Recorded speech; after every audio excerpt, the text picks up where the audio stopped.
Bonjour à toutes et à tous, on se retrouve ce matin en live au chalet d'un monde de jeu avec, devinez quoi, des invités exceptionnels. T'allais boire, Benoît? Non, c'est bon, je le pose. Je te dis bonjour. Bonjour Benoît. Bonjour Martin. Tu peux boire. Mais il n'est pas venu tout seul, Benoît de la boîte de jeu, puisque nous avons au bout de la table également Jeanne et Violaine. Bonjour à vous deux. Bonjour. On est ravis de vous accueillir. Pas pour la première fois, Jeanne, on t'avait déjà vu au chalet. C'est vrai. Pour la première fois, Violaine. C'est un Première plaisir. visite. Ah ben, on est ravis de t'accueillir également. On avait eu la chance de te voir de toute façon sur les réseaux sociaux, puisque tu animes, tu participes également aux réseaux sociaux. On va profiter pour vous présenter, nos invités du chalet. Ce matin, on va vous parler évidemment de la boîte de jeu. On va en discuter ensemble avec vous qui êtes présents sur le chat et qui nous faites l'amitié aussi de vous intéresser à la fois à nos émissions, mais évidemment au contenu de nos émissions, parce qu'on a pas mal de jeux dont on va parler ce matin. Vous voyez le menu. On va revenir sur vos différents rôles. On va revenir évidemment sur l'année 2024, parce que on aime bien faire le bilan aussi. Regardez ce qui s'est passé l'année dernière, et on en reparlait juste avant. Tu es venu en septembre, je crois, l'année dernière. Oui, par là. Dans ces eaux-là. Octobre. Je demande à mon agenda. Il y a des jeux qui arrivaient, qui étaient en train de sortir. On ne savait pas s'ils allaient marcher ou pas. Il y a toujours le stress incroyable pour les éditeurs. Vous n'imaginez pas à quel point les éditeurs stressent. C'est pour ça qu'on change les draps du chalet une fois sur 7. Parce que, à force, il faut quand même les laver tellement il y a eu de stress. C'est pour ça que ça gratte, d'ailleurs. Ouais, si ça gratte. C'est les précédents éditeurs qui sont passés juste avant. On va parler de tout ça. Évidemment, on va retracer les jeux qui vont arriver. Cette fois-ci, en 2025, on va les regarder. On va se créer des envies. Comme d'habitude, on adore ça. Il y a très très beau programme chez la boîte de jeux. Vous avez pas mal de sorties sur l'année qui vient. Il ne faut pas dire qu'il y en a trop, parce qu'après, il va y avoir Mathieu qui va venir me dire qu'il y en a trop. Mais... Non, c'est fini tout ça. Ce qu'on veut, c'est qu'ils soient bons, ces jeux-là. Et il y a pas mal de choses très différentes, très variées, avec des raisons d'être à chaque fois. Et on terminera avec un petit jeu, le jeu de la boîte, qu'Aline est en train de nous préparer au chalet secrètement. Ah oui, je sais ce qu'elle fait. On découvrira ça en toute fin d'émission. Vous pourrez jouer avec nous. Merci à tous ceux qui nous ont rejoints, qui participent à cette émission. Fanette qui dit bonjour aux invités exceptionnels en criant. Salut les champions, nous dit Buildum Kinder. Merci à tous ceux qui sont déjà là dès le matin. Pour cette dernière journée de la semaine, on a encore une très belle semaine dans le monde du jeu de manière générale, avec notamment la sélection de l'As d'Or qui a beaucoup fait parler, forcément. Vous l'avez regardé? Pas la cérémonie. Violaine, elle a regardé la cérémonie. J'ai regardé les résultats. Ouais. Je suis obligé de vous poser la question. Quand même, une petite déception par rapport au jeu, la boîte de jeu? Évidemment comme tout éditeur, on espère être sélectionné. Après, ça fait partie du jeu. Il y a un jury, ils choisissent des jeux. Moi, j'ai toujours été à dire que il n'y a pas à commenter ça ou à discuter. C'est une sélection de gens et c'est très bien. Tous les jeux en tout cas pour ceux que j'ai essayé, je les ai tous appréciés, donc il n'y a pas de... Après, c'est pas non plus une honte de dire parce que évidemment on a tous envie d'être hyper classe. C'est tellement agréable de voir, notamment quand on est sélectionné, quand on a la chance d'avoir une sélection, ce que tu as déjà eu aussi sur It's a Wonderful World. On a envie que les autres nous disent bravo, c'est génial, c'est un super bon moment. Il faut féliciter et encourager tous ceux qui sont sélectionnés et prendre plaisir à cela. Puis surtout que on connaît les auteurs, les autres éditeurs, et voilà, j'étais par exemple très content pour Regames et Super Meeple qu'on connaît bien, et voilà, pour leur sélection, c'était vraiment chouette. Et en même temps, je pense qu'il y a une fierté aussi quand on est éditeur, une importance à y croire. Moi, j'ai toujours dit, parce que j'ai fait partie du jury, j'ai toujours dit aux éditeurs que je croisais et qui osaient trop rien me dire, n'ayez pas peur de nous dire je suis déçu. Moi, j'y croyais à fond, parce qu'en vrai, sortir un jeu et pas y croire, ça veut dire qu'il fallait pas... Alors, il fallait pas le sortir, non, on fait pas des jeux pour avoir des prix, évidemment, mais c'est bien, en fait, d'y croire à fond et de penser que son jeu, parce qu'on connaît le développement, est le meilleur du monde. C'est vrai que vous aviez aussi de très bons jeux l'année dernière, il y en a plusieurs qui... Après, on a gagné un prix un peu plus important que l'As d'Or, qui était les Sabliers d'Or. Avec les Sabliers d'Or. Donc, voilà, on pouvait pas tout gagner non plus.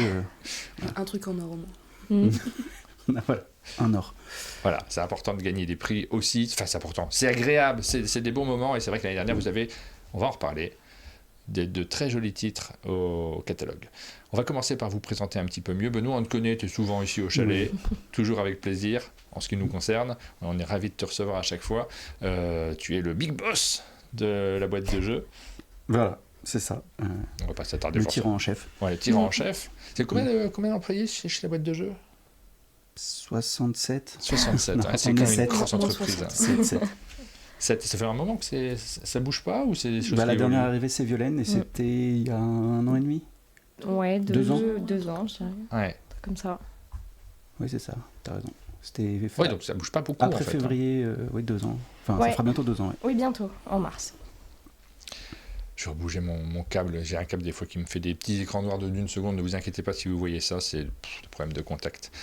On vous connaît un petit peu moins peut-être, en tout cas Jeanne, on t'a déjà vu sur le canapé notamment, on a eu l'occasion de parler notamment de tes illustrations. Alors on se focalise dessus alors que c'est pas du tout ton premier poste, mais c'est vrai que sur les réseaux sociaux on a eu la chance de voir tes dessins.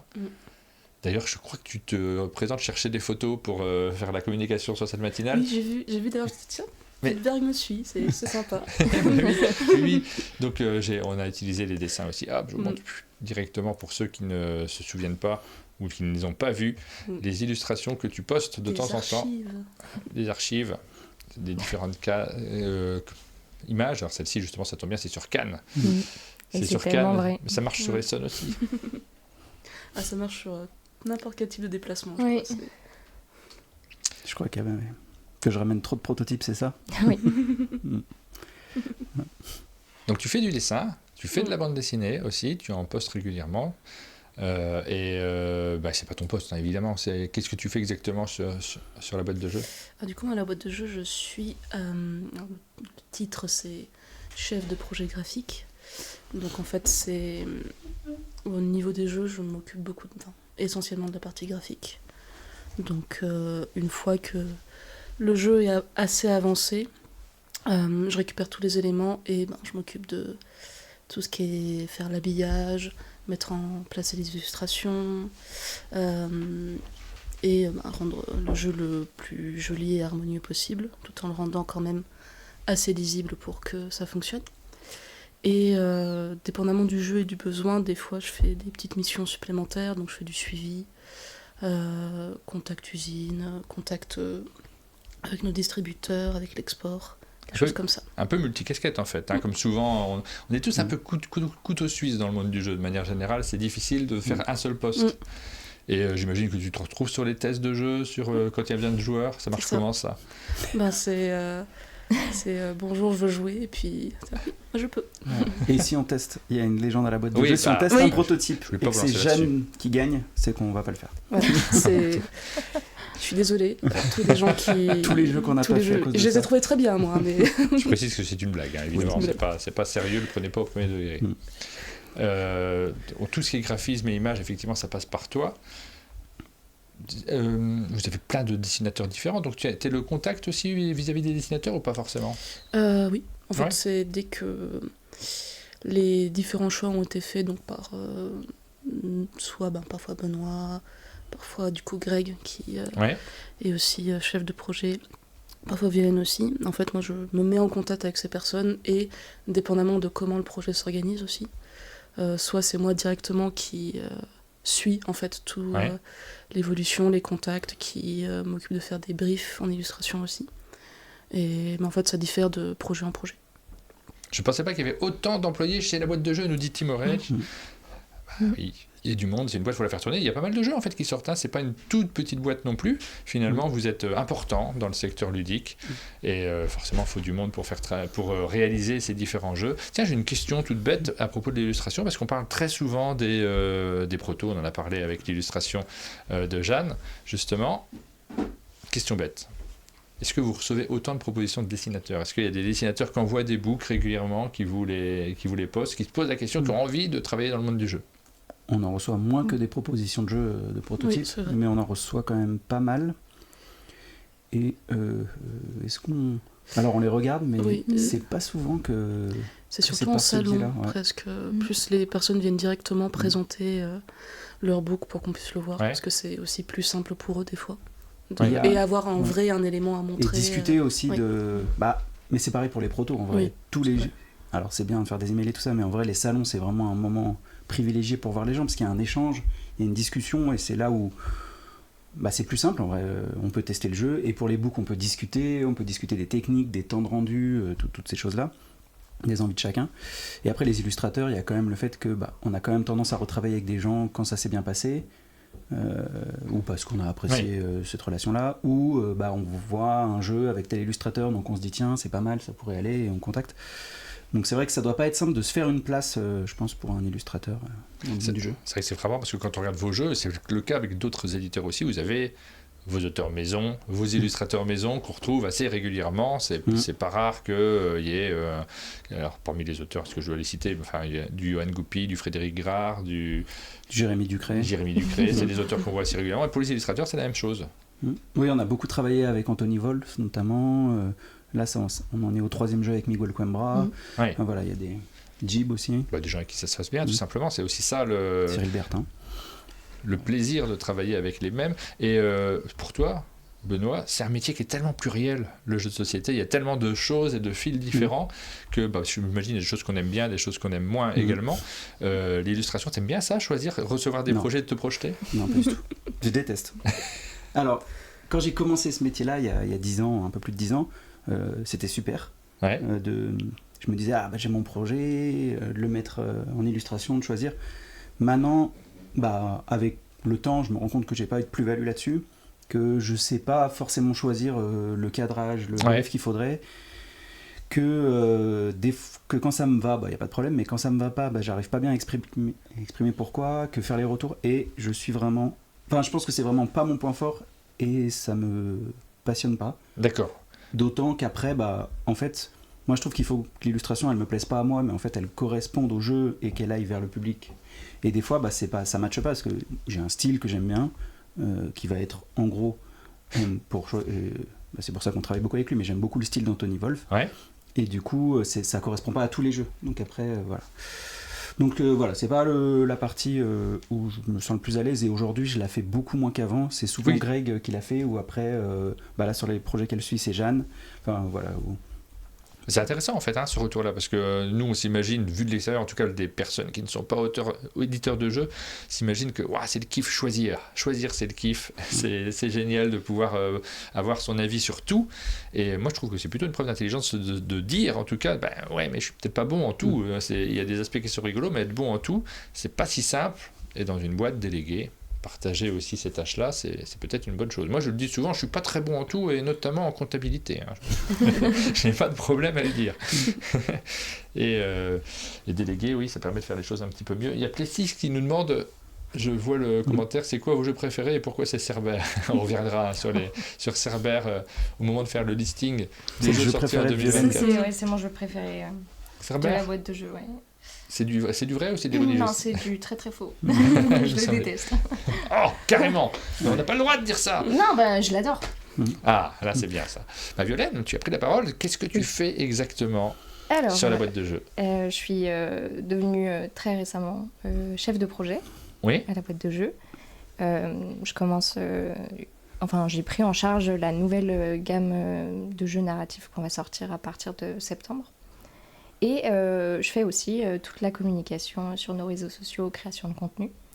Et je réponds pas aux gens forcément, mais en tout cas, je crée les posts et les images, les visuels, avec Jeanne souvent, parce que je suis pas douée en tout.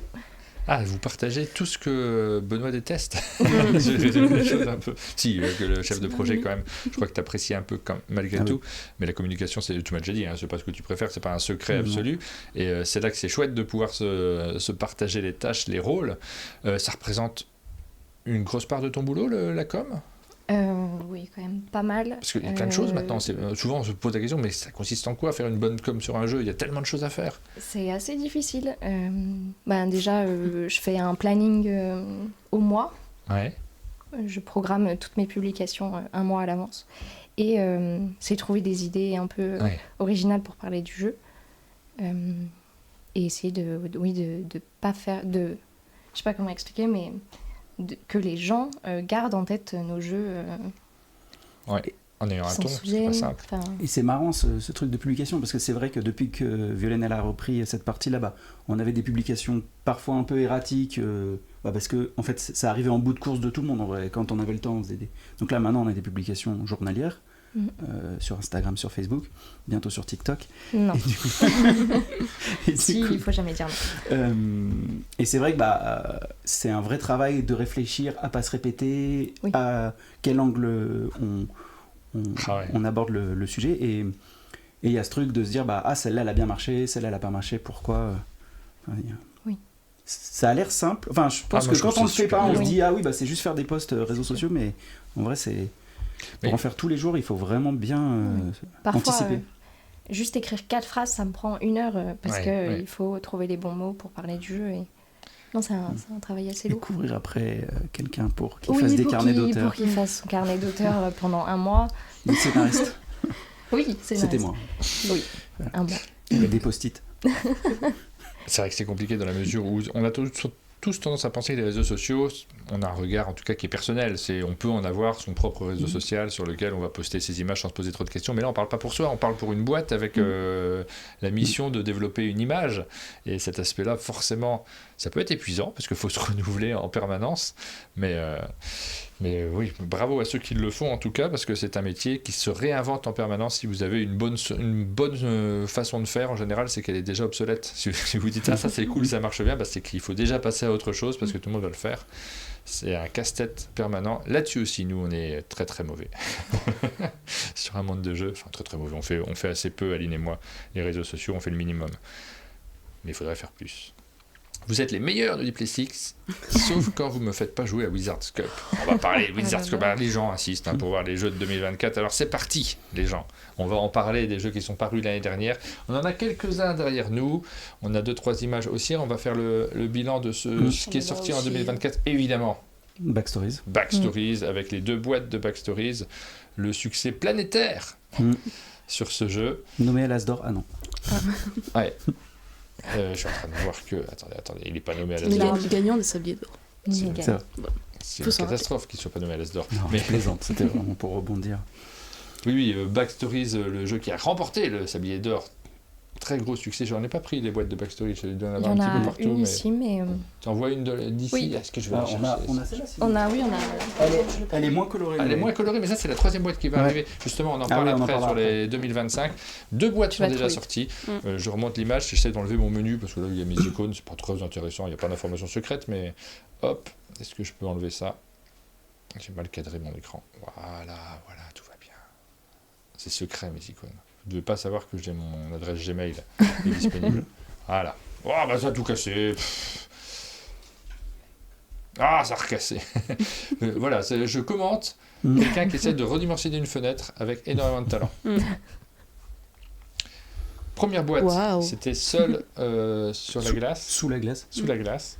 Et la 2e boîte, c'est Les Noces d'Émeraude. Les Noces d'Émeraude, 2 univers qui sont complètement différents. Un vrai succès, parce que la question se posait sur ces jeux-là de comment ça allait marcher en boutique, parce que vous avez pris des risques sur cette boîte-là, avec des tirages qui sont importants, c'est ça, la prise de risque, surtout pour l'éditeur. Et on se demande toujours, est-ce que le public sera au rendez-vous? Vous êtes content? Oui, très.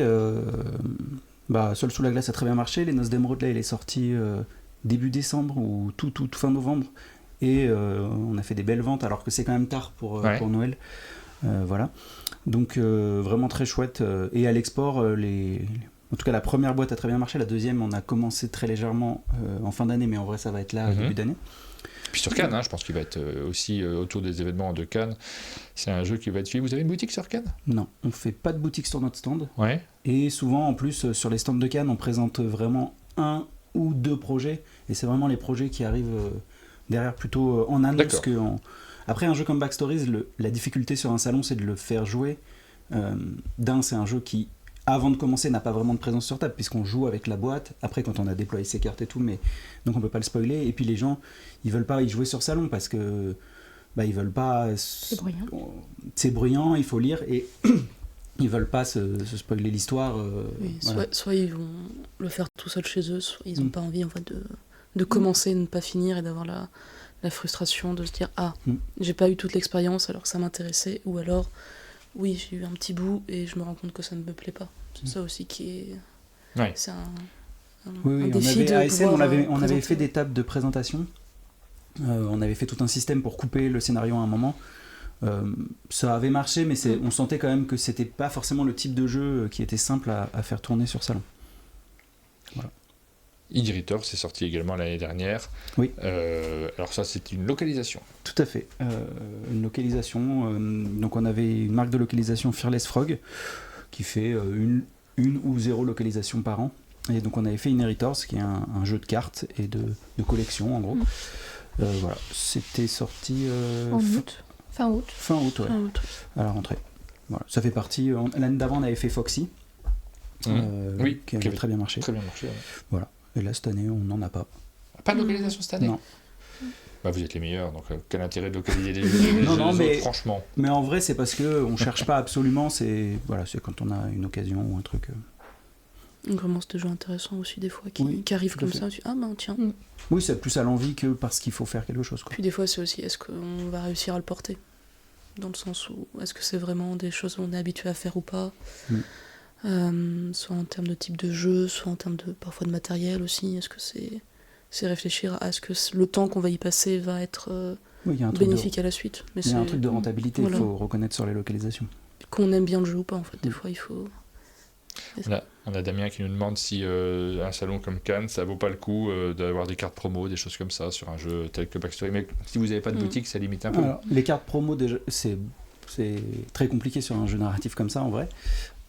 Parce que qu'est-ce que ça va faire? Oui, c'est vrai. Et après, en fait, pendant longtemps, il s'est posé la question du scénario de démo, parce que je vois que là, juste au-dessus, ils en parlent. Et en fait, assez vite, moi, j'avais dit que, en fait, il fallait pas. Parce que je trouve que dans la plupart de ces jeux, le problème du scénario de démo, c'est qu'il va toujours être moins bien qu'un vrai scénario. Oui. Parce qu'il va être plus court, parce que du coup, il va pas pouvoir déployer une expérience intégrale. Et qu'en réalité, même si on peut l'expliquer, même si les gens ils y pensent, ils jugent quand même le jeu au regard de cette démo qu'ils jouent. Et après, ils se disent, j'ai aimé ou pas aimé. Et donc, ils jugent le jeu à partir d'une expérience tronquée. Et je trouve ça un peu problématique. Et sur Backstory, surtout qu'il y a un truc de temps, de rythme. En fait, c'est comme un film, quoi. Il y a un rythme. Et on peut pas vraiment faire une bande-annonce. Et du coup, le scénario de démo, en fait, c'était toujours beaucoup moins bien que le jeu. Et on s'est dit à terme que ça servirait pas le jeu, quoi. Qu'il valait mieux pas faire ça. Et alors la difficulté de Backstory aussi, c'est que ce sont des univers qui sont forts et très différents les uns des autres. Les 3 premiers scénarios n'ont rien à voir. Le compteur des jeux nous dit le scénario de démo de Fil Rouge était très bien. Bah oui, mais je pense que les 2 jeux sont vraiment différents. On avait les 2 jeux au Sablier d'Or, on les avait pris aussi parce qu'on les trouvait très différents justement. Donc on n'aime pas trop comparer les jeux, donc on essaie d'éviter d'en avoir des qui se ressemblent trop dans la démarche. Effectivement, il y a un côté où on vous raconte une histoire, c'était 2 jeux narratifs.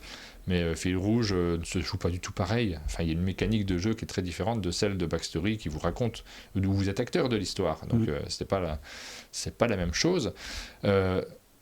Les 3 univers sont très différents. On va reparler du 3e juste après. Il y a...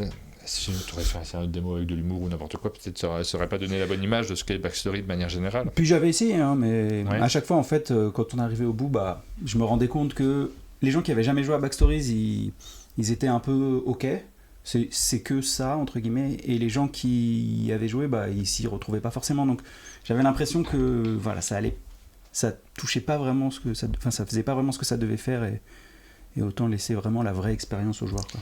On va revenir dessus parce que je vous demanderai quel est votre préféré, mais après, quand on parlera du 3e, parce que du coup ça nous permettra peut-être d'avoir plus de choix. On a également Wizard's Cup, la petite boîte de Wizard's Cup qui est sortie l'année dernière, toute petite boîte avec des petites cartes à l'intérieur, des petits jetons, tout est petit. Ça. Même le prix. Même le prix, mesdames et messieurs, pour pas cher, vous avez la possibilité d'avoir un auto-battler, c'est-à-dire un jeu de cartes que vous allez dérouler tout seul en retournant les cartes, en les dévoilant, mais avec une phase de construction qui, elle, est très technique, très réfléchie, et qui se joue en fonction de ce que l'on connaît des cartes de l'adversaire. C'est très malin. Et c'est rigolo parce que c'est tout... Soit les gens adorent, soit ils n'accrochent pas du tout, j'ai l'impression, sur ce jeu. Ce qui est plutôt bon signe, en réalité, parce que les jeux sont souvent clivants. Après, un jeu, sur ce point-là, je sais pas pour Wizard Cup, mais en réalité, il vaut mieux plaire aux gens à qui c'est destiné que d'un peu plaire à tout le monde, parce qu'en fait on plaît à fond à personne. Après il vaut mieux plaire à fond à tout le monde, mais c'est pas toujours c'est ce que j'essaie de faire avec un succès vraiment sans limite. Mais oui, après moi j'avais beaucoup aimé, c'est un jeu japonais qu'on avait vu à SN il y a 2 ans, de Jelly Games, et qu'on a localisé. Enfin en fait on l'a pris pour le monde entier, parce qu'il faisait juste vraiment un micro tirage pour le Japon. Donc on a refait la cover, on a travaillé aussi un point de règle avec eux et avec l'auteur. Et j'avais vraiment beaucoup aimé cette simplicité et à la fois la profondeur stratégique que ça proposait. Et j'aime toujours beaucoup Serge Canaille, hein. C'est pas un inconnu du tout, l'auteur du jeu. L'auteur, effectivement. Ça a bien marché, vous êtes content du lancement? C'est tout frais. Hein. Ça, en France, ça a vraiment très très bien démarré. On doit être au 3e print, je pense. Oui. Pour un jeu qui est sorti en novembre. Donc voilà. 3e print pour un jeu sorti en novembre. Alors le temps qu'il arrive, en fait, le 3e, il est dans un bateau. Là, mais quand même, c'est lancé en tout cas. C'est-à-dire que le 2e ne suffisait pas, parce que des fois on relance, on dit bon, allez, on fait un 2e, et puis c'est bon pour cette année, mais... Non, je trouve que le format est bien. Enfin, j'étais très content de ce qu'on a fait là-dessus. Le prix, le format, ça correspond à l'expérience de jeu. C'est court. À la fois, on peut vraiment faire plein de parties et se dire ah oui, en fait, j'avais pas vu ce combo-là. Il est vraiment cool. Très chouette. Mon vrai coup de cœur absolu, nous dit New Skirt. Effectivement, est-ce qu'ils se font bien en boutique? Je pose la question aux boutiques qui sont sur le chat. Est-ce que c'est un jeu qui est facile à vendre? Parce que c'est vrai que quand on dit c'est un auto-battleur, alors attends, comment j'explique ça? Bon, c'est un peu, il y a une phase qui fait la bataille, c'est ça qu'on explique. Je me demande comment on le vend en boutique. Après, je pense que le concept du jeu a été quand même pas mal ouvert par Challenger en vrai. Oui. C'est pas forcément comme Challenger, mais ce truc de dérouler. C'est beaucoup plus technique, hein. Enfin, je sais pas si c'est plus technique. Après, Challenger, c'est un jeu que j'aime beaucoup, donc c'est plus rigolo. Ici, il y a moins d'émotions. Voilà, c'est tactique et technique, mais. Puis c'est pas le même temps de jeu. Challenger, on rigole bien quand même. Il a super bien marché en boutique pour les Secrets de Santa, nous dit Reiki. Oui, c'est vrai que c'est facile à acheter. En tout cas, c'est pas trop cher non plus, donc ça rentre en compte aussi. Il y a un petit côté Oriflamme, nous dit Buildum Kinder. Alors c'est vrai que dans la réflexion, pas si simple, nous dit le comptoir des jeux en fait, mais le format et le prix aident. Oui, pas si simple à expliquer. Déjà, de base, c'est pas facile à montrer. Et puis, le public des boutiques est aussi parfois moins expert. Non, ça veut pas dire grand-chose. Mais il y a un truc de... En fait, il y a une petite entrée dans le jeu qui est pas hyper simple parce qu'il faut apprendre 18 cartes. Oui. Ou apprendre au moins les lire et les comprendre. Et ça fait une petite entrée. Une fois qu'on les a, en fait, on peut faire des combos et tout ça, jouer simplement. Mais cette première partie, elle est pas très simple à appréhender. Bon, moi, j'aime beaucoup Wizard's Cup. Je vais vous demander aussi après... Quels sont vos jeux préférés? On a eu la réédition de Cerbère, tu m'as dit meilleure réédition de l'histoire, juste avant de lancer cette émission. Pourquoi meilleure réédition? Tu veux dire que ça a super bien marché pour le jeu, pour Cerbère? Cerbère, c'est un jeu qui date de 2018, donc qui a maintenant 6 ans. Date de 2018. Ouais. Hop, regardez. Celle-ci, c'était vraiment la première, parce qu'après il y a eu d'autres covers. Ah ouais. Ça, c'était vraiment la toute première. Moi, je ne rachète pas chaque édition, tu sais. Je comprends. C'est la collector. Et donc c'était un jeu qu'on a très très bien vendu. Oui, Cerbère, gros succès. C'est vraiment placé chez les joueurs, on en parle souvent. Oui, avec donc une coédition qu'on avait fait avec Ori Games, dont je parlais tout à l'heure. Et du coup, voilà, là le jeu il était à 37 €, je crois, cette boîte-là. Ouais. Il avait un peu... 37,2 le matin. Et on en vendait quelque chose comme... 3000 par an, 4000 par an. Ouais. C'était plutôt en baisse. C'est pas honteux, hein. Non, c'est très bien pour un jeu de 2018. Et en fait, en retravaillant un peu la taille des éléments et certains trucs à un moment, et par rapport aussi au fait qu'initialement, moi je l'avais vu comme un jeu un peu gamer parce qu'il y avait de la trahison. Et en réalité, le public qui s'en est le plus saisi, c'est un public un peu plus famille ou casual pour l'émotion qui se passe autour de la table. Et donc, c'est pour ça qu'on avait changé une première fois la cover qui était trop geek ou trop agressive. Et en fait, petit à petit, pour le repositionner, pour le mettre en cohérence avec le public qui visait, on a choisi de le rééditer dans un format un peu plus petit. Il y a eu... En fait, ici, il y avait des plateaux, on pouvait créer son plateau. En fait, donc là, on a simplifié la mise en place, le jeu, pour être plus immédiat. Et il est ressorti à 27 € là, en fin d'année. Il a perdu à 1 point derrière la boîte aussi. Là, c'était en 5 points l'explication. Ouais. Et là, il y en a parce que là, il avait créé votre plateau. Ah, il n'y a plus. Ben oui. Et tu vois. Et ouais. Encore plus simple. Place sur la boîte pour faire un 5e point. Maintenant, c'est un plateau qu'on déplie, quoi. Et on joue directement. Parce qu'en fait, on s'est rendu compte que les gens jouaient toujours au même. Oui. Oui, c'est vrai. On a tellement de jeux aussi. Proposé dans non, mais parce que ça fonctionnait. Mais en fait, le truc, il n'était pas autour des micro-mécanismes de plateau. Il était dans l'ambiance. Dans l'ambiance autour de la table. Donc voilà. Et ça, c'est une vraie question. Moi, tu sais, je préfère parfois, ça paraît con quand on dit ça comme ça, parce que quand on a un jeu, on aime bien aussi le renouveler, donc on a toujours envie d'avoir du renouvellement, mais sur certains jeux qu'on ne sort pas en boucle, où c'est des jeux d'ambiance, où tu te dis, je veux le sortir une fois de temps en temps, une fois tous les 3-4 mois, avec des groupes qui sont différents pour redécouvrir le jeu. Le plaisir de la découverte, il est hyper important dans le jeu de société. Aussi important que le plaisir de rejouer à un jeu et de le peaufiner.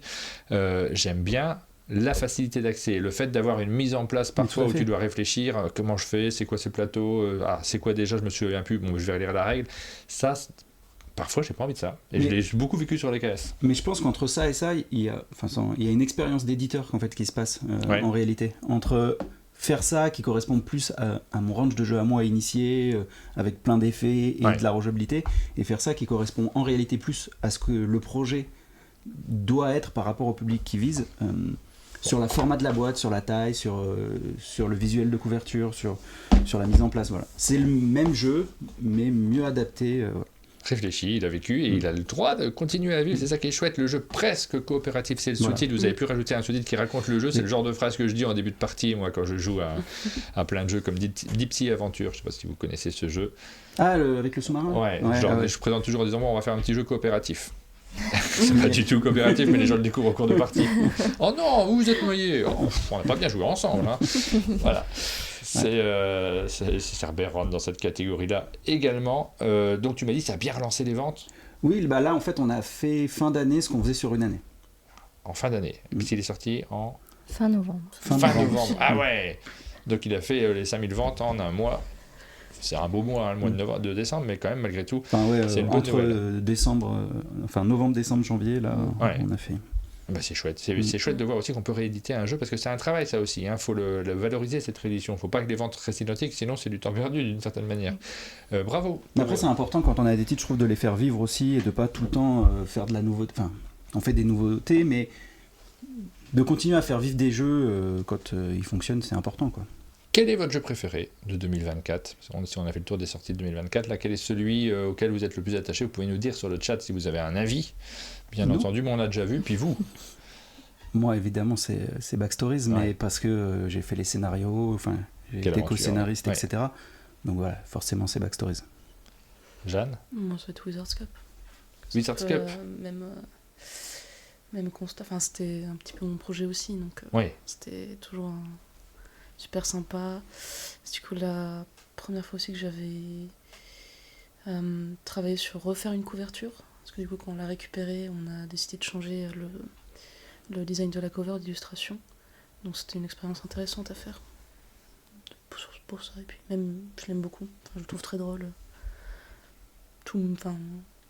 C'est un type de jeu qui me plaît beaucoup dans la façon dont c'est fait. C'est pas très long, c'est facile à expliquer, et puis voilà. Chaque fois que je l'ai ressorti, ça s'est bien passé. Wizard's Cup pour Jeanne. Et toi, Violaine ? Moi, c'est Backstories aussi, parce que c'est le premier jeu sur lequel j'ai travaillé quand je suis arrivée. Il vaut mieux si tu chapeautes maintenant si tu travailles dans le domaine narratif, parce qu'il va y avoir d'autres jeux donc narratifs qui arrivent chez la boîte de jeux. C'est devenu un secteur important, ça, le jeu narratif, pour vous ? C'était pas le cas au départ, hein ? Non. Alors, je sais pas si c'est devenu un secteur important, c'est juste que voilà, on a fait ça. Ça prend beaucoup de temps, c'est ultra chronophage. Voilà, je sais pas si c'était un bon choix stratégique. Oui. Après, ça nous plaît, mais c'est beaucoup de travail. C'est beaucoup de travail, mais nous, ça nous plaît aussi en tant que joueurs. On a des commentaires sur le chat qui nous disent c'est Courtisan, mon meilleur jeu de la boîte de jeu. Attention. J'ai vu passer 2 Courtisans. Attention quand même, vous n'êtes peut-être pas sans savoir, je vous donne l'info si vous ne le saviez pas, que Courtisan c'est publié par Catch Up Games et que entre Catch Up Games et la boîte de jeu, il y a eu un clash comme les rappeurs font. C'est vraiment deux éditeurs qui se détestent, donc on essaye de pas trop parler de Catch Up Games quand vous êtes là et inversement. C'est pas vrai, mais je lance des rumeurs. Mais non, mais garde les rumeurs, tu sais, des fois les rappeurs ils font ça aussi pour qu'on parle d'eux. C'est vrai qu'on devrait créer des faux clashs. Non, mais il paraît qu'à Cannes, il y a un ring qui a été installé et qu'à un moment, à la fin du festival, c'est l'Octogone avec l'Octogone, avec Clément. Clément, d'autres Benoît. Ça va castagner, moi j'attends ça avec impatience. Je te donne des idées de communication sur les réseaux sociaux. Non, mais en plus on est voisins à Cannes, donc je pense qu'on pourra faire un truc dans la vie. C'est vrai. Vous pouvez vous lancer des punchlines. Un très bon jeu, contrairement à Courtisan de chez Capsule Games. Ça serait très drôle en vrai. Une guéguerre entre éditeurs, mais il ne faut pas dire que c'est pour du fake. C'est perdu d'avance, nous dit Antares. Ne faites pas avec Greux Games. Ah oui, non, mais oui. Non, pas de... Greux Games, ils s'entraînent vraiment au cas où il y a un clash. Je préfère pas. Est-ce qu'on parlerait pas des jeux qui vont arriver en 2025 ? Parce que c'est ça que les gens attendent. Ils ont envie de se créer des envies et de voir, d'acheter directement un jeu quand il sort en boutique en fracassant la vitrine de son ludicaire pour pouvoir l'enlever. Ils sont pas là derrière, ils sont à côté de vous, les jeux de 2025. On va commencer par Backstory justement parce qu'on en a pas mal parlé. C'est pas le premier qui sort, mais comme c'est encore frais dans notre tête et que j'ai envie de vous demander quelle est la boîte que vous préférez, on a parlé des deux premières. La première boîte, c'est une aventure qui se passe dans les Alpes. Oui, sur le Mont Blanc. Ouais. Voilà, on va chercher quelqu'un, on ne sait pas ce qui va se passer, mais on est dans une histoire dans laquelle, on commence l'histoire, on ne connaît pas les gens, on discute avec eux et on essaye de renouer les fils pour retrouver... Son frère disparu. Son frère. C'est ça l'objectif de la première boîte. C'est la deuxième boîte, Les Noces d'Émeraude, c'est une histoire d'agent secret. Avec, beaucoup plus rigolote. Oui, c'est plus d'agent secret un peu loser. Ouais. C'est fun, donc on peut interpréter un peu aussi. Alors ça, on a une marge, c'est comme... c'est pas du jeu de rôle, mais ça permet aussi aux personnes qui jouent de jouer plus ou moins sérieusement, de lire les textes avec les intonations qu'ils préfèrent. Et oui, et puis dans Backstories, l'objectif est de boîte en boîte, on l'augmente, c'est de donner plus de prise aux joueurs sur le déroulement de l'histoire. Donc autant dans la première boîte, il y avait entre guillemets une bonne fin et d'autres fins un peu... Ouais. Voilà, mais il y avait une façon plus ou moins idéale de faire l'histoire. Dans la deuxième boîte, il y a au moins 3 ou 4 fins qui sont toutes à un niveau équivalent de réussite. En fait, ça dépend comment on veut finir cette histoire. Et plusieurs chemins pour le faire. Et là, dans la troisième qui arrive, alors là, on est vraiment à un autre niveau. Il y a une quinzaine ou une vingtaine de cartes de fin. Mais alors, la façon de se dérouler la fin n'est pas tout à fait la même. On ne tire pas une seule carte, mais voilà, on a vraiment une influence sur le monde autour de nous, sur les choix qu'on a fait, et là pour le coup c'est beaucoup plus proche d'un film interactif où on va vraiment faire des choix pour son personnage, qui on veut qu'il soit. Oui, ça raconte à chaque fois quelque chose de différent. Et si vous posez la question de quelle est la boîte que je dois prendre, est-ce que je dois prendre la première pour commencer, pas forcément en fait. N'hésitez pas à écouter le pitch et vous saurez quelle boîte vous correspond peut-être le plus. On a Plessis qui nous dit encore une histoire où les nazis sont les méchants. Il faudrait se renouveler. Tu veux des histoires où les nazis sont les gentils? Je suis pas sûr de ce move. Je pense qu'il a de bonnes idées, ce Plexis. Donc, il devrait les exprimer plus souvent. Là, faut faire des lettres. Oui. Non, alors, l'embrasement. Voilà, l'embrasement, c'est un scénario post-apo. Alors ça, là, pour le coup, on parle de renouvellement. On a très peu vu ce genre de scénario. Il y a quelque chose. Alors du post-apo aussi, on en a beaucoup vu. Mais ce genre de proposition dans le jeu de société, pardon pour le terme proposition, mais quand même. Non, tout à fait. En fait, moi, j'ai eu cette idée de créer ce scénario, donc que je fais en co-scénariste avec Quentin Guidotti. J'ai eu l'idée au départ quand j'ai regardé la série The Last of Us. Je n'avais pas joué aux jeux vidéo, donc voilà, j'ai regardé la série. Et en fait, cette espèce d'univers où on doit faire des choix. En fait, j'aimais bien cette idée de choix où le personnage, il est ni méchant ni gentil.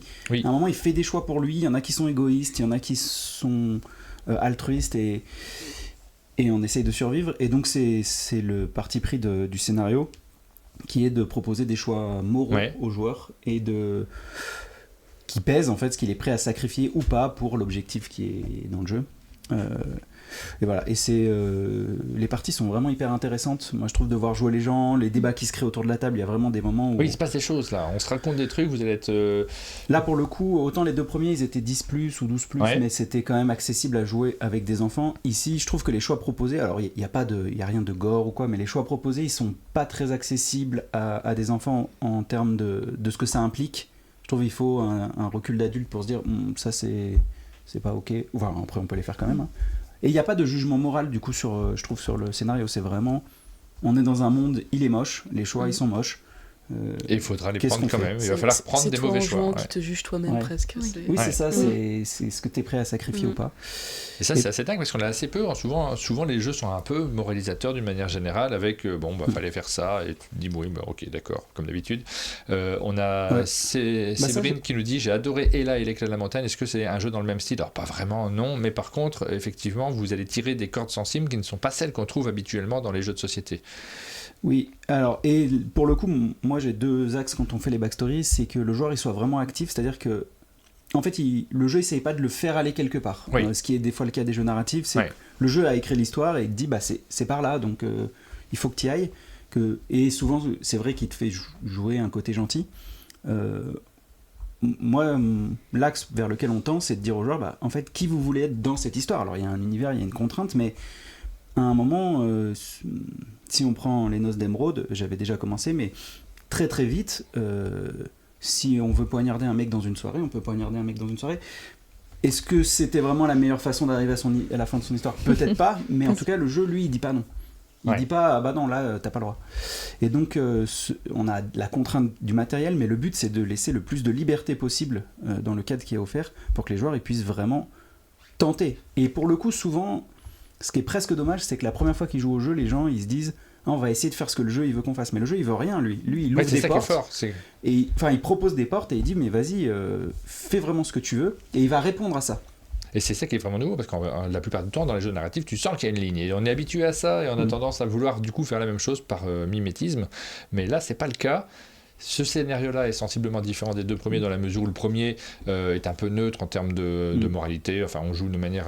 Il reste gentil. Après, c'était une entrée de game. C'est une entrée de gamme, donc on peut l'interpréter de la manière qu'on veut. Le deuxième... On peut vraiment rigoler dessus, ça casse pas le scénario. Celui-ci, c'est pas le cas. Vous allez être dans une histoire qui est quand même plus sombre au commencement. On rigole pas vraiment. C'est pas celui où vous allez faire des blagounettes pendant la partie. Et c'est aussi quelque chose qu'on a envie de vivre dans le jeu de société, qui nous change d'habitude. On rappelle, parce que là, on n'est pas rentré dans les détails, c'est un système de jeu qui vous permet de faire des choix à partir de... Il y a des petites fenêtres sur les cartes. C'est ça. Alors là, on est en version prototype. On va juste le montrer très rapidement parce qu'on on a d'autres jeux à présenter. Non, mais voilà, pour faire très simple, on a des lieux comme ça, hop, et quand on veut, par exemple, fouiller, explorer, on le met au dos, et ça nous dit ce qui se passe. Voilà. En mettant en plus un hop, pardon, juste à l'image. Voilà. Vous avez des cartes avec des petites fenêtres, vous allez les mettre au dos et vous allez lire l'un des textes, là vous pouvez pas tout lire, mais l'un des textes qui se montre sur cette carte, qui se dévoile derrière. Donc le système de jeu est hyper malin, mais essaye d'être un peu le moins intrusif possible pour que vous soyez plongé dans l'aventure. Il y a cet aspect-là qui est très important dans Backstory et très réussi. Et c'est un jeu narratif qui vous permet de faire des choix à la manière, on l'a souvent dit, des point and click. Tout à fait. Et donc là, je voyais, est-ce que c'est plus This War of Mine, ce scénario? C'est plus This War of Mine, ouais. Là où les scénarios sont bien écrits, c'est que j'ai jamais eu de mauvaise compréhension de ce qu'une action allait déclencher. Ça me fait plaisir parce que c'est une réalité quand je les écris. C'est un vrai travail de se dire qu'il faut que quand quelqu'un met une carte derrière, ça fasse ce qu'il voulait faire et pas ce que nous on veut qu'il fasse. Et ça, c'est beaucoup de temps de test pour que quand ils discutent de ce qu'ils veulent faire, les gens, nous, après, des fois, notamment sur le premier avec Jérémy, on avait passé beaucoup de temps à réécrire quand quelqu'un avait une bonne idée, que le jeu réponde à cette idée, voilà. Vous avez la vidéo des Sabliers d'Or qu'on a réalisée qui donne une bonne idée de ce qu'est ce jeu, des sensations de ce jeu sans vous dévoiler les scénarios. Donc allez la voir si vous vous posez une question, si vous n'avez pas vu Backstory sur le premier scénario, et puis celui-ci on l'attend évidemment avec impatience. C'est pour quand ? Ça devait être premier semestre, mais ça sera probablement plus deuxième semestre. Ok, vivement le deuxième semestre. Alors les autres jeux qui sortent, il y en a un qui sort au premier semestre, c'est un petit jeu de cartes, Danger. Voilà, Danger, dont on a fait la vidéo hier. On a fait une partie hier, tendue comme un slip. C'est vrai. En plus, j'étais content parce que j'ai gagné. Ah non, j'ai gagné sur la vidéo d'hier. Faudra regarder. Faudra regarder la vidéo pour savoir qui a gagné. Exactement. Suspense, on ne dira pas. Donc là, c'est un autre genre. On est dans un jeu de cartes. Donc c'était un jeu espagnol initialement qu'on a aussi récupéré à Essen. Voilà. Et donc on fait aussi dans le monde entier, un peu comme Wizard Cup, c'est la même démarche. Oui, donc en fait, c'est un peu... Alors, c'est pas une localisation parce que vous avez revu des choses, mais... Oui, on pourrait dire si. En fait, tout à l'heure, je me disais, il n'y a pas de localisation. Il n'y a pas de localisation comme on fait avec Fearless Frog. Là, c'est des projets... Du coup, quand on a le monde, on a une autre approche sur le travail. On fait le travail à l'export, etc. Mais effectivement, c'est des jeux qui ont été créés par d'autres éditeurs. Et Danger, en fait, c'est une sorte de jeu de pli dans lequel faire un pli est très simple. Puisque en gros on va avoir des cartes et si on est 3, celui qui met la plus grande valeur, les cartes elles vont de 10 à 49, il remporte le pli. Voilà, donc ça c'est classique, un jeu de pli avec des cartes. Il n'y a pas de couleur ou quoi, c'est vraiment... C'est un mêlé, parce qu'en fait c'est vraiment devant moi. Le truc, c'est moi souvent qui fais je fais un gros zoom sur la vidéo. Et donc là, si tu avais remporté ce pli, ça serait pas mal joué quand même. Ça serait bien joué. Oui. Pourquoi ? Parce que vous voyez que les couleurs des numéros ne sont pas les mêmes, la dizaine est en couleur. L'unité est en noir. Pourquoi ? Parce que notre score à la fin de la partie, ça sera l'addition des unités. Voilà. Mais pas toutes les unités. Dans chaque dizaine, on va scorer la carte la plus basse. Donc si à un moment tu remportes un pli et que tu prends le 40, ça va t'annuler ton 46. Ça c'est moche. Donc en fait, tout le truc, c'est de réussir à faire des points, mais à les garder. Et puis si à un moment là, par exemple, tu remportais le 28, il marcherait pas parce que tu as déjà le 26. Ouais. Et dernière règle, si 2 cartes se suivent, elles s'annulent. Donc si à un moment là, tu remportes le 25... ça va annuler ton 26, il va descendre regardez, et ça fait remonter ton 28. Le 28 remonte. Alors c'est difficile de parler de ce jeu et on va essayer de bien le présenter, notamment pour les boutiques qui nous suivent, parce que c'est vraiment un jeu qui est super intéressant dans les sensations de jeu. C'est ça, c'est ce à mon avis sur quoi il va falloir insister quand on va le présenter. Vous en avez des tonnes des jeux de pli. Celui-ci est peut paraître, si on l'explique très rapidement comme ça, si on s'attarde sur le système, ça peut paraître alambiqué. Et certains vont se dire, ok, je comprends pas trop comment on doit jouer. Première précision, déjà d'une part, vous avez une phase de draft au début très très simple. Ça va pas du tout perdre les joueurs familiaux qui font du jeu de pli. C'est très très simple, on se passe les cartes 3 par 3. Oui, 3 par 3, ouais.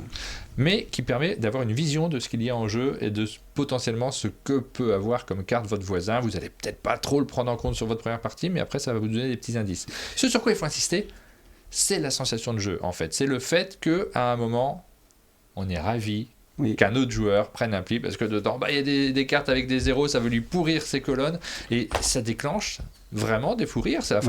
On se marre en disant, tiens, tu voulais ce pli ? Ah, ça tombe très très mal. Ça tombe très mal pour Jeanne, on va lui donner ce pli-là, ça va être super pour elle. Et c'est hyper marrant. Vous avez à la fois un jeu technique et un jeu marrant. Oui, c'est ça, parce que par exemple, là, imaginons que tu es dans cette situation. Alors, c'est compliqué sans jouer, mais tu te dis, cool, 19, c'est 9 points, et là... donc tu mets, je sais pas, une grosse carte, imaginons le 42 pour le prendre, et derrière, les deux personnes derrière, elles te disent, ah oui d'accord, ok, tu voulais faire ça, tiens regarde. Et là tu te retrouves à prendre certes le 9, mais à te faire annuler ton 27-28, donc là tu viens de perdre 8 points, et ici tu te fais annuler ton 30, donc tout le jeu en fait c'est d'essayer de prendre des plis en prenant le moins de risques possible, etc. Avec ces fameuses phrases, c'est pas contre toi, mais là je peux jouer que ça, je suis désolé vraiment, et même ceux qui perdent se marrent un peu parce que c'est super rigolo quoi. Oui. Et il y a tout un truc de on a un vrai plaisir à se dire, ah oui ok, tu le voulais celui-là, tiens regarde. Oui, pourrir les autres, c'est drôle. Mais on adore cette sensation-là quand on joue à un jeu de société. Ça s'appelle Danger. Brenda qui nous redemande le nom du jeu. Je pense que en le présentant comme ça va être... c'est le type de jeu que les gens recherchent aussi en boutique. Quand on va en boutique, on dit, moi j'aime bien les jeux de pli, qu'est-ce qu'il y a de nouveau ? Il y a des jeux hyper techniques pour ceux qui aiment vraiment tu sais qu'on joue en silence avec un partenaire de jeu, par exemple. Ça, il y en a. Mais de temps en temps, on a aussi envie d'avoir de la légèreté. Et celui-ci, il a à la fois une technique qui est surprenante, parce qu'on ne sait pas comment construire sa main. On a du mal à l'évaluer au début. Donc ça, on est content d'avoir ce genre d'aspect et ce côté un peu fandard de se donner des coups de vache. C'est à la fois rigolo et tactique. Moi, c'est un jeu que j'aime beaucoup. Sinon, on le ferait pas, mais on y a beaucoup joué depuis SN. Il me plaît beaucoup. Celui-là nous dit Ombre Lame, qui est sensible sur des jeux de cartes de manière générale. Donc voilà, vous allez pouvoir... ça me plaît, nous dit Patrice Pilet. Ah oui, Patrice qui aime bien aussi cette gamme. Il nous avait présenté le jeu de... son nom m'échappe. Mojo. Il nous avait présenté au chalet. Il l'avait bien accroché, il l'avait bien vendu. Et bien Danger, je pense que oui, par rapport à un Mojo, justement, on a un type de jeu qui peut plaire à un public semblable. Voilà, pour la sortie de mars. Oui, début mars. Début mars. Voilà, il sera à Cannes, c'est le jeu qu'on présente sur le stand, et il sort début mars, effectivement. Mais je pense qu'il ne faut pas trop... C'est un jeu de pli, mais il ne faut pas trop le présenter que comme un jeu de pli, parce que c'est un peu le risque. Ça risque de surprendre les joueurs derrière. C'est un jeu qui utilise le système du pli. Et je trouve qu'un jeu de pli, il y a tout ce truc de... Il y a des gens qui jouent pas au jeu de pli parce qu'ils n'ont pas la logique à quel moment je dois couper, faire une... Et là, il n'y a pas du tout ça. Là, donc ça fait des plis, mais c'est pas vraiment un jeu de pli. Ouais. Mais c'est un jeu de prise de risque, en fait. Il y a un truc dans la prise de risque. Voilà. C'est ce qu'on veut, parce que c'est pas un jeu sur lequel on va dire encore un jeu de pli. Si tu veux, il y a un truc un peu différent. C'est bien, car ça ne dénature pas l'esprit des jeux de pli, nous dit le comptoir des jeux. Bon, écoute, les boutiques ont l'air motivées. Donc, début mars, pour la sortie de ce jeu, on a d'autres jeux qui sortiront dans l'année. Qu'est-ce qu'on montre ? Allez, on peut montrer ça. Attention, sport le matin, faire toujours une petite séance de sport. Mais dans les jeux de l'année dernière, il y a des jeux qu'on n'a pas montrés. On n'a pas parlé d'architecte. On n'a pas parlé d'architecte. C'est un scandale. From the Moon, mais... Ouais, et From the... Ah bah écoutez... Donc voilà, on n'a pas pu voter, mais les auteurs de Architect et From the Moon, moi c'était... Voilà, on en parle. Ah bah oui, en plus j'adore Architect, hein. Moi c'est vraiment un jeu que j'aime beaucoup. Mais bon, ça, c'est ma faute, hein. Je suis un peu étourdi. Non, mais j'y pense là parce que je le vois là. Mais... Bah ouais, on les avait prévus, mais on n'en a pas parlé. Je vous montre en plus grand la boîte de Danger quand même, parce qu'on avait préparé les fiches, mais je ne vous ai pas tout montré. Danger, voilà. Donc c'est une boîte qu'on a refaite aussi, parce qu'elle n'était pas comme ça, la boîte espagnole. Avec le dos de boîte qui tente d'expliquer un peu le système, ça on va aussi compter sur... c'est difficile, hein, sur un jeu qui est... En fait, il y a un peu d'expérience au jeu. C'est nouveau aussi, donc le côté nouveau fait que c'est pas si simple à montrer comme ça rapidement. Malia, on parle de Malia, les gens l'attendent. Elle est là. Elle est là, voici la boîte, elle prend toute la place, vue de face, attention, ouverture de boîte, regardez, on vous montre les punchs à l'intérieur. Vue du haut, tchac. Oh là là, regardez ça, on dirait... C'est rempli en tout cas, on peut voir que ça on peut l'enlever, mais on a tout gardé pour vraiment montrer que c'est une vraie boîte. On n'a pas triché. Et là, c'est extraordinaire parce que vous avez lancé la campagne de financement la semaine dernière, je crois. C'est déjà en avance. Je sais pas si on a le droit de rigoler aussi. Si on a le droit de rigoler dans la vie, tu sais. Donc voilà, je crois que ça fait 3 fois que je viens et que je dis c'est bientôt là. Et là, c'est bientôt là. Mais là, c'est vraiment bientôt là. Non, mais surtout, c'est un jeu qui est... Effectivement, il y a eu du délai sur ce jeu, ça arrive parfois, mais il arrive d'une part, et il est toujours très attendu. Il y a une communauté qui est très forte sur Malia. On a souvent du monde qui nous demande alors quand est-ce que ça arrive, j'en peux plus d'attendre, j'ai envie d'y jouer, de le poser sur ma table. Rien que ce plateau-là, tu sais, rien que ce petit plateau-là, là c'est la surface de l'iceberg. Il y a énormément de choses dans les profondeurs du jeu, mais là, ces cases, ces types d'illustrations, je sais qu'il y a des joueurs qui attendent ça, qui ont envie de le poser, qui ont envie de s'immerger. Tu vois, attends, je vais juste... Hop. Hey. Les sleeves pour le livret. Je l'ai mal sorti. Hein. Mais voilà, vraiment, il y a eu un travail... Enfin, je veux pas le... Tu veux pas le survendre? Jeanne a fait un énorme travail, et avec bien sûr les auteurs, mais voilà, c'était un projet qu'elle a suivi depuis 3 ans, 4 ans. Ouais, depuis que je suis arrivée à la boîte de jeu. Donc voilà, là elle est soulagée. Voilà. Ça, je pense, c'est vraiment, j'envoie mon enfant à la maternelle, c'est bon, c'est fini. Ça rentre dans une calex ou pas? Si, j'ai l'impression. Si, ça rentre. Ouais, ça dépasse un peu, mais cette partie-là, elle rentre. On peut le glisser. Voilà, après, ça dépasse. C'est un jeu sur lequel vous pouvez faire des bénéfices. C'est une question vraiment basique, hein, parce que le temps de travail sur un truc comme ça, moi à chaque fois je me dis, mais c'est rentable pour un éditeur ou c'est juste pour l'amour de l'art? En vrai, le temps de travail, non. Alors initialement, on pensait pas que ça prendrait autant de temps. Après, il y a plein de choses, voilà. On prévoit quand même une seconde campagne pour quelques scénarios additionnels, et du coup pour aussi permettre de rentabiliser ce type de projet, parce que la boîte de base, elle sera finie. Après, oui, il y a un truc œuvre d'art du jeu de société, je trouve, un peu dans le concept. Enfin, les gens, quand ils le recevront, ils s'en rendront compte. Je sais même pas si on s'en rend compte là, mais c'est colossal en vrai. C'est vraiment monstrueux. Je trouve. Un backstory, c'est dur à faire. Un Malia, c'est n'importe quoi. Non, mais ça permet aussi d'avoir des perspectives. On a parlé beaucoup, tu sais, du sujet de les jeux experts en début d'année. Et là, on est dans une gamme de jeux experts aussi particulière, hein, celle-ci, parce qu'il y a quand même un public d'acharnés qui adore ce genre de jeu et qu'il faut prendre en considération, mais de leur place en boutique, de comment financer ce type de jeu. Là, on a bien compris que sur des cas très particuliers comme celui-ci, vous pouvez pas tellement vous passer d'un financement participatif, déjà d'une part, parce que c'est inenvisageable, mais il faut aussi accepter, il faut avoir la capacité de pouvoir soutenir un projet comme ça, en sachant qu'il y a peu de chances que ça fasse tous les salaires de ceux qui ont travaillé dessus. Et c'est, le nombre de mots dans les livrets, le volume de texte à traduire, c'est vraiment énorme, et après que tout s'agence pour que les histoires marchent, le temps de serait-ce que de relecture des chemins pour vérifier que... Parce que là aussi, on est dans un jeu narratif où, comme dans un jeu de rôle, quoi. Il faut vraiment, il y a des choix, des aventures. On va pas tout montrer, mais bon, je pense que les gens, il faut leur laisser le plaisir aussi de découvrir le jeu, mais il y a des trucs. Les points de règle. C'est très impressionnant. Et quand je parle de salaire, je vous souhaite une forme de rentabilité sur ce jeu-là en termes de production, évidemment, mais il n'y a rien d'honteux, il y a des passionnés dessus. Il faut quand même rappeler que Malia, c'est une équipe de 4 personnes à l'origine, c'est ça ? Oui, 4 univers et 4 personnes. Voilà, 4 univers, et que eux, grosso modo... François, Nicolas, Ludovic et Cyril. Ils auront des droits et des intérêts financiers, bien entendu, mais je pense qu'ils l'ont fait depuis le temps qu'ils travaillent sur ce projet, bien avant que vous commenciez, vous arriviez, vous, la boîte de jeu. Oui, ça a été fait de manière bénévole. Tout sans travail, c'est impossible de rentabiliser. C'est un projet d'une vie, ça, je pense. Oui, et puis il y a une passion aussi qui... Je pense qu'on se lance pas dans un projet comme ça si on se rend compte du travail que ça va demander. Oui. Non, mais c'est leur bonheur en réalité. Ça a rythmé leur vie et là il doit y avoir quelque chose de tellement fort sur la sortie. Mais voilà, on est vraiment sur. Je sais pas s'il y a un jeu qui a plus d'amplitude que Malia aujourd'hui et qui existe, mais en tout cas il est dans le top 5 des jeux les plus... C'est Brir nous dit laissez-moi finir Gloomhaven, tu vois, encore un peu de temps avant de le sortir. Déjà avant de le sortir. Voilà, et du coup c'est vraiment que c'était très très chouette, et paradoxalement, parce qu'en vrai il y a plein de choses, mais je pense que j'aurais jamais fait Backstories comme ça s'il n'y avait pas eu Malia. Ouais. J'ai appris énormément de choses. À la question de Damien, est-ce qu'il y a du regret ? Je pense que là, ça t'a appris énormément de choses. Non, j'ai appris beaucoup de choses sur le jeu narratif en faisant Malia, en fait. En fait, ils m'ont appris beaucoup de choses. C'est pas... voilà, et puis... Ça construit ce qu'est devenu la boîte de jeu. Ouais, non, tout à fait. Et puis, je pense que c'est un vrai beau projet et puis ça a mis du temps, mais qu'on l'a vraiment porté jusqu'au bout, donc c'est très chouette. Voilà pour ce jeu, ça y est, il arrive, il est là, il est disponible. Il sera. T'as des dates ? Juin ou juillet, quelque chose comme ça ? C'était dû, oui. Ouais.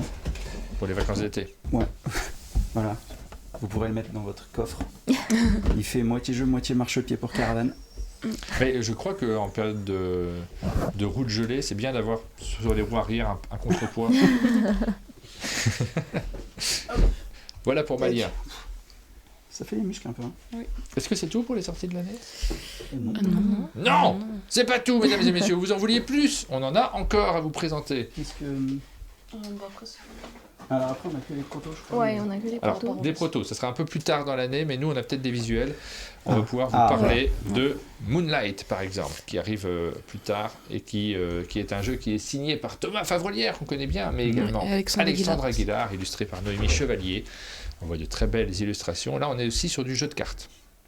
Tout à fait, oui. Donc, c'est même taille et du coup 2 joueurs comme Wizard's Cup. En fait, c'est pour entrer dans la même gamme de jeux.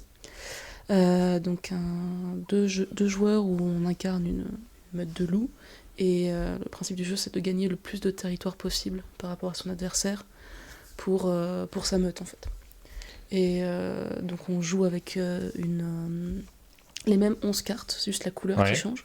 Donc on connaît à peu près le jeu de l'adversaire, et en fait on va venir poser nos cartes sur la table, et on a différentes options. Soit on les pose pour créer une forme finale qu'on ne peut pas dépasser, ou alors on vient venir recouvrir les cartes de l'adversaire. Et du coup il y a des petites règles de pose, il y a des cartes qui ont des petits pouvoirs, qui donnent des points en plus, et pendant la partie on peut gagner aussi d'autres pouvoirs ou des loups supplémentaires pour étoffer son jeu. Noémie Chevalier, elle n'a pas travaillé chez votre grand adversaire. Ouais, très grand adversaire. Sur Courtisan, Sur justement. Courtisan, elle a changé d'équipe là, parce que ça s'est tellement mal passé. Oui, elle est venue chez les meilleurs. Ouais, c'était pas possible. Voilà. Elle vous aide sur ce clash qu'il faut créer. Ouais. On va y travailler. Ça, c'est un jeu qui sortira quand ? C'est une très bonne question. Il sortira en 2025, c'est déjà pas mal. Il ne sortira pas au premier semestre. Voilà, là c'est un peu tôt. Deuxième. Tout sortira au deuxième semestre. À part Danger.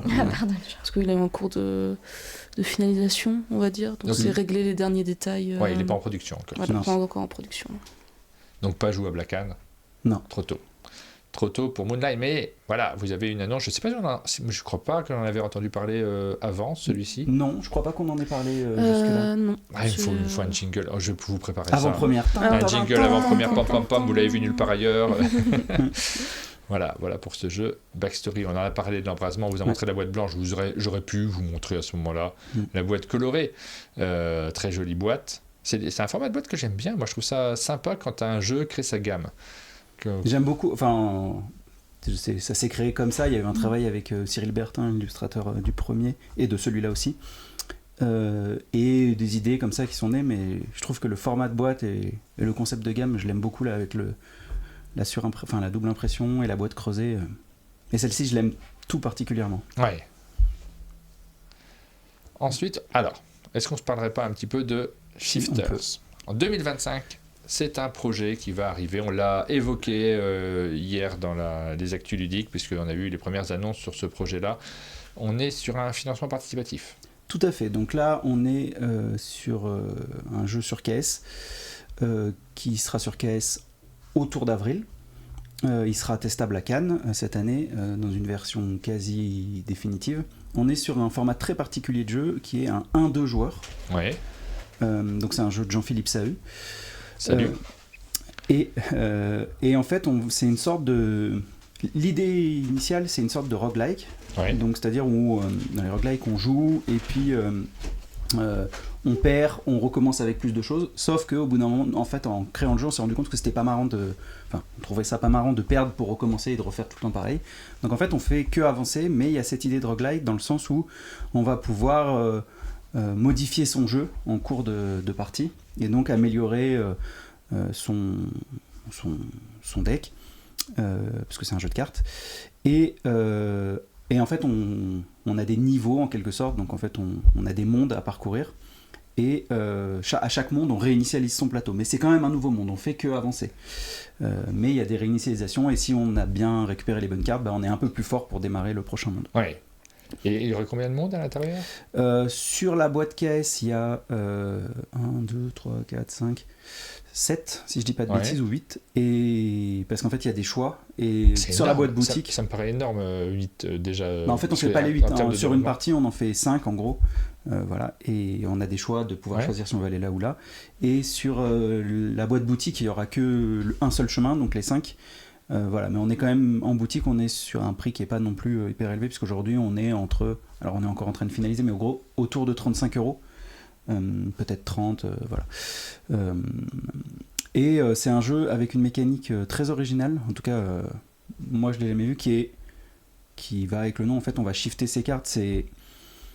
On a une main de cartes qu'on va gérer, et quand on va les poser devant soi, elles vont glisser tous les tours, et chaque fois qu'elles glissent, elles ont des petits icônes, et elles vont pouvoir récupérer des ressources en fonction de la façon dont on a construit son plateau.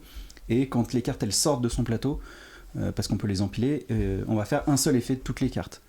Et en fait, il y a tout un truc de gestion de main et de programmation, et avec ça, on va combattre des monstres, se battre contre des boss. Voilà, c'est un jeu un peu typique, ce qu'on va pouvoir retrouver dans un Dead Cells, par exemple, c'est-à-dire ces monstres qui sont là et qu'on doit affronter. Voilà. Et c'est très technique, donc c'est coop, je l'ai dit, 2 joueurs, et vraiment mécaniquement, c'est très riche. Moi, j'aime beaucoup les jeux de cartes à effet, et moi aussi, j'aime bien. C'est vraiment un jeu très très chouette. Donc si vous aimez bien, je vous invite à venir l'essayer à Cannes.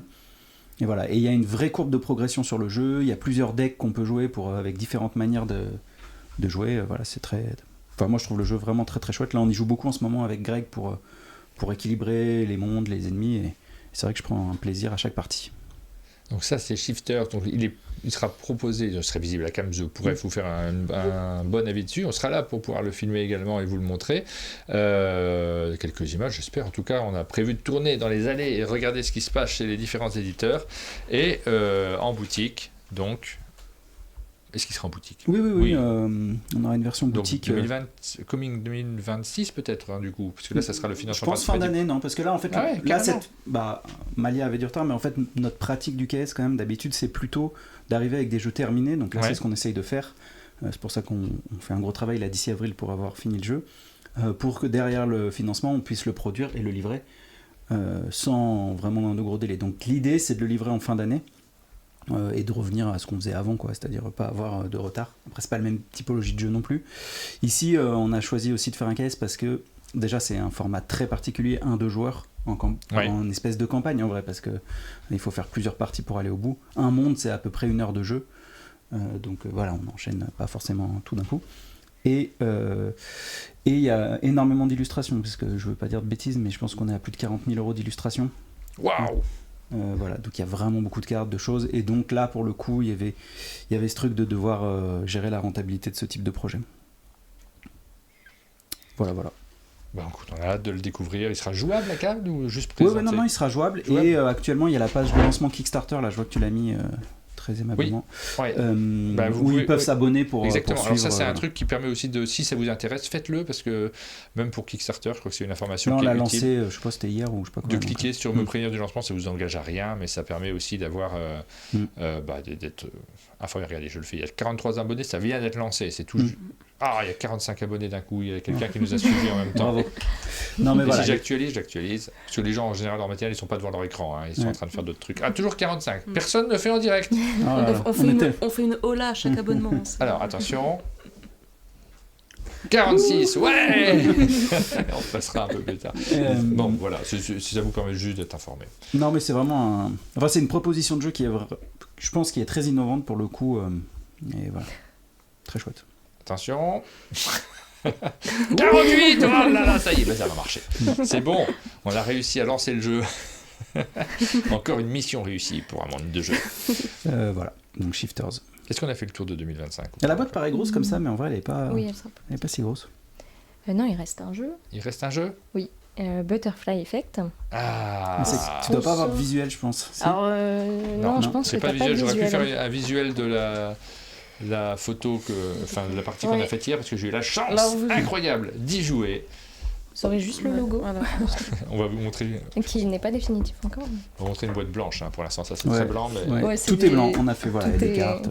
Alors ça c'est assez chic. C'est toi qui travailles particulièrement dessus, Violaine, donc je vais te laisser nous en parler particulièrement, mais c'est un jeu où il y a aussi, c'est là qu'on rentre dans le volet narratif, une nouvelle ligne de la boîte de jeu. C'est un jeu dans lequel vous allez vivre une aventure. C'est ça, c'est donc Butterfly Effect, c'est un jeu d'aventure coopératif. Il y aura plusieurs scénarios, mais dans ce scénario-là, vous incarnez un super-héros, non, un super-vilain un peu nul. Wow. Je me suis senti très à mon aise dans cette narration. Et il y a un homme qui prend le pouvoir un peu par la force, et vous vous retrouvez un peu au milieu de tout ça, et il va falloir... vivre une aventure, aller de lieu en lieu, récupérer des objets, des connaissances pour essayer d'arriver à une fin, celle que vous voulez. Il y a, là pour le coup, en termes de narration, l'idée c'est... donc c'est très différent de backstories comme approche. Pour le coup, il y a 6 ou 7 fins. On peut clairement rejouer parce qu'on verra pas tout le jeu en une seule partie. Oui, et c'est une fin définitive. Alors, parce qu'on va mourir plein de fois dans ce jeu, c'est ça qui est rigolo. Celui-là, dans ce scénario-là, en fait, il y a un côté jour de la marmotte. En fait, le principe, c'est que le personnage est... Edge of Tomorrow, surtout. C'est-à-dire que vous voyez des situations où vous mourrez, je vais peut-être pas refaire ça. Alors, vous voyez une situation où on meurt. Et il y a tout l'apprentissage qu'il fait, et donc il gagne des savoirs qui lui permettent d'aller plus loin, ou il faut mourir pour les utiliser. Tu sais que sur le pré-scénario, on va avoir des comparaisons avec Time Story, parce que comme on rejoue des scénarios d'une certaine manière, on resuit des chemins, ça va évoquer ça, mais c'est pas Time Story, c'est-à-dire que les autres scénarios n'ont pas cette mécanique. Pas du tout. Non, ils n'ont pas le système de mort, et ils proposent une autre façon de jouer. Mais c'est vrai que je cite Time Story déjà parce qu'effectivement on est sur ce type de jeu un peu narratif dans lequel on va vivre une aventure ensemble qui est intéressante en soi, et puis c'est du lâcher prise, et on change d'univers, on s'amuse, on découvre des choses, et c'est plutôt une bonne comparaison. Vous ne copiez pas le système du tout, donc ça n'a rien à voir, mais c'est quand même pour les joueurs qui ont adoré. Il faut reconnaître, que je pense, je veux pas, donc l'auteur c'est Quentin Guidotti, que sans Time Story, il aurait peut-être pas eu cette idée-là initialement. Il y a aussi. C'est marrant parce que moi en y jouant, je me suis dit, j'ai pas pensé direct à Time Story, j'ai pensé au film Edge of Tomorrow. Je me suis dit ça, il a regardé le film, et en regardant le film, il s'est dit je veux faire un jeu les deux comme ensemble. ça. Parce qu'en vrai, alors là, je sais pas, initialement le premier scénario qu'il avait fait du jeu, c'était Age of Tomorrow, c'est-à-dire c'était parce que il avait, j'imagine, il y avait une inspiration de Time Story et le film, et il avait pris Age of Tomorrow et on jouait vraiment cette histoire-là. Il avait écrit d'autres branches d'histoire pour qu'on ait plus de choix. Ça se voit un peu. Et mais c'était ça. Et effectivement, t'es assez fort parce que en vrai, le scénario de Age of Tomorrow, on l'a retravaillé pour pour avoir cette histoire-là où il y a d'autres voix et d'autres choses. Mais c'est vrai que je suis assez fort. En réalité, la base de celui-là de scénario, c'était effectivement ce film Edge of Tomorrow. Benoît, il a dit que j'étais assez fort. Ouais. Non, mais c'est de l'avoir reconnu, je trouve ça... Moi, personne ne m'avait jamais fait la remarque. Alors moi, je continue à voir ce qu'il y avait de Edge of Tomorrow à l'époque, quand on jouait au scénario, mais voilà. Parce qu'il y a un truc d'incroyablement ludique. Moi, Edge of Tomorrow, pour l'anecdote, donc c'est un film dans lequel, avec Tom Cruise, le personnage meurt au bout de 5 minutes. Et on se dit, waouh! Parce que j'avais pas vu la bande-annonce, j'avais rien suivi. À un moment, on regarde ce film sans savoir ce que c'est. C'est génial de pouvoir vivre ça comme ça. Et tout de suite, tu dis, waouh, je vais m'amuser, ça va être drôle. Ça va être très ludique. Et c'est vrai que moi, j'ai pas du tout pensé à un jeu parce que je suis pas auteur de jeu, mais qu'il y avait vraiment un matériel pour faire quelque chose de génial autour de ça, ce qui est le cas sur ce jeu-là. Il y aura d'autres scénarios, Violaine? Oui. Alors le deuxième arrivera un mois après, normalement, pour Halloween. Et ça sera une maison hantée. Oui. Donc là, on ne meurt pas perpétuellement. Là, il n'y a pas de boucle temporelle. Là, voilà, c'est ça. C'est une autre approche de la façon de faire. En fait, le cœur du jeu, c'est d'avoir des aires, des aires temporelles ou de lieux. Donc là, c'est temporel, donc c'est le temps qui avance, puis tu meurs, puis tu reboucles, du coup, à l'ère 1. Dans la maison hantée, c'est des pièces en fait. Donc les aires sont des pièces avec des choses que tu peux voir ou ne pas voir ou des choses que tu peux faire. Voilà.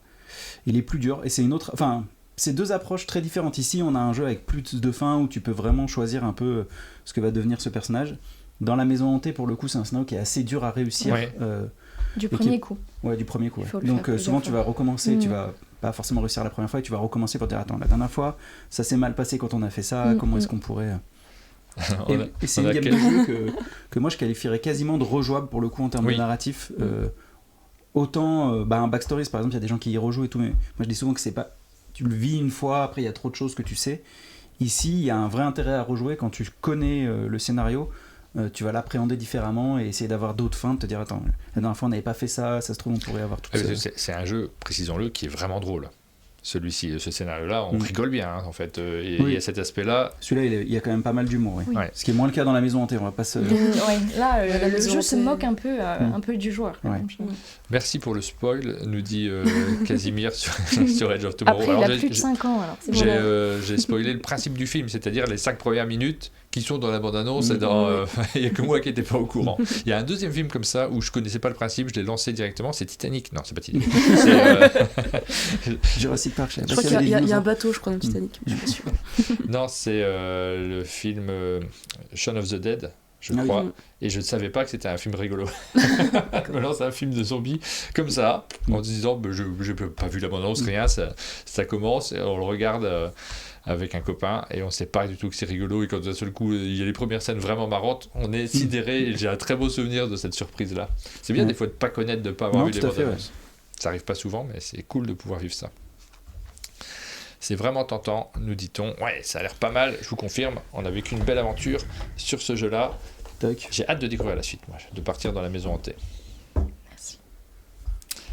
Et voilà pour les jeux qui sortiront en 2025. C'est déjà pas mal parce que c'est des jeux sur lesquels il y a des développements de dingue entre Malia, celui qu'on vient de montrer juste là, Shifters. Il y a vraiment beaucoup de travail derrière. Donc vous sortez pas des jeux pour les empiler les uns aux autres. Il y a des directions qui sont assez différentes avec les deux plus légers que sont Danger et Moonlight. Tout à fait. Et ce qui est innovant, c'est surtout de ne pas avoir la pression de devoir faire une partie parfaite en un coup et de pouvoir y revenir en faisant de nouvelles choses. T'as joué, toi, Damien, au jeu qu'on vient de présenter ? J'évite de regarder les bandes annonces avant d'aller au cinéma, nous dit Super Stinez. Ouais. Est-ce que si on achète la version boutique, il y aura la possibilité d'acheter les 3 mondes ? Probablement pas. En plus, pour une extension de Shifters. Alors après, il ne faut jamais dire non. Plutôt non. On va dire non parce qu'en réalité, les extensions, c'est du travail, ça fait du rayonnage boutique, ça se vend pas tant. À part sur des jeux qui ont des énormes succès, comme on va prendre un It's a Wonderful World, où j'imagine, là j'ai vu qu'il y avait une nouvelle extension pour Forêt Mixte. Oui. Très bon jeu. J'adore Forêt Mixte. Mais voilà, mais sinon, en réalité, c'est pas si intéressant de faire des extensions. Donc plutôt non. Vous entendez peut-être du scotch au loin, c'est Aline qui scotche des trucs. Qui lui prépare des colis. Je me mets une pression de dingue à chaque jeu narratif, nous dit Damien. Il faut pas, Damien. Non, et surtout, et sur Backstories et sur Butterfly, je trouve que la proposition, c'est vraiment de dire essayez pas de faire la bonne partie, faites votre partie, parce que le jeu, lui, va s'occuper de faire en sorte que votre partie, elle soit rigolote. Voilà. Amusez-vous. On arrive sur la fin de cette émission, on a parlé de plein de choses, on a montré plein de jeux, il est 10h30, je suis désolé, on a vraiment... pas tout à fait. On déborde un peu en ce moment, mais c'est parce que c'est passionnant. Il y a plein d'émotions qui se partagent et on se crée vraiment beaucoup d'envie en ce moment. On va terminer avec le petit jeu. C'est la boîte de jeu, donc on s'est dit on va faire le jeu de la boîte. Je sais pas si on l'avait déjà fait avec toi. Non, je crois pas. Il y a des éléments à l'intérieur de cette boîte. Je sais pas combien c'est Céline qui vient de le faire. Je sais pas. Elle a mis des tonnes.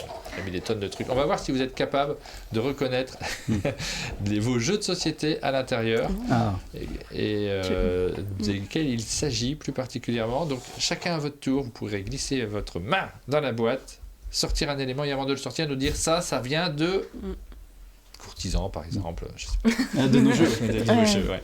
Attention, mesdames et messieurs, c'est parti. On va voir. Vous pouvez jouer en même temps que nous, mais ça sera juste. Et donc si je reconnais, je peux le prendre et le sortir. On va voir combien de points vous avez. Ça vient de Tribu du Vent. Tribu du Vent. Tiens, vas-y. Donc ça, c'était les petits supports, parce que Tribu du Vent, c'est un jeu dans lequel vous aviez des cartes qui étaient posées devant les joueurs. On voyait ces cartes et les adversaires, les dos, qui étaient de couleurs différentes. Un jeu qui est sorti il y a 2 ans, celui-là, 3 ans peut-être. 3 ans, je crois. Je sais. Ça passe trop vite. Est-ce que tu es tactile, Jeanne? Est-ce que tu es capable de reconnaître? C'est le plus simple que tu as eu, parce que là, c'est après, c'est le premier que j'ai attrapé. Alors, Aline me dit que j'ai les photos des jeux, mais si je montre les photos, les gens vont avoir les réponses. Je peux pas les montrer là, parce qu'ils vont les voir aussi.